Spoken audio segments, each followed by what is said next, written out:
দাদা, এখানে আমার ঠান্ডায় খুব কষ্ট হচ্ছে রে, খুব ঠান্ডা পড়েছে। তুই কিছু টাকা পাঠা না, আমি একটা সোয়েটার কিনবো। কেন, তুইও তো ইনকাম করিস, নিজের টাকা দিয়ে কিনে নে। দাদা তুই তো খুব ভালো করে জানিস। বন্ধুরা, তোমরা যদি মাকে ভালোবেসে থাকো, ভিডিওতে লাইক দিয়ে চ্যানেলটি সাবস্ক্রাইব করো আর কমেন্ট বক্সে আই লাভ মা লিখে দাও।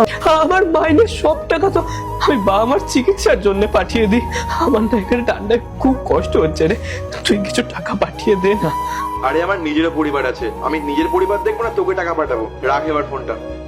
গোপাল, নমস্কার ম্যাম। এগুলো কি করছো তুমি? এখানে কি তোমাকে ফোনে গল্প করার জন্য মাইনে দেওয়া হয়? ওই আসলে ম্যাম একটা দরকারি ফোন এসেছিল, আমার দাদার ফোন এসেছিল। আমি আপনাদেরকে কথা দিচ্ছি ম্যাম, ভবিষ্যতে এরকম ভুল আর কখনো হবে না। চুপ করো।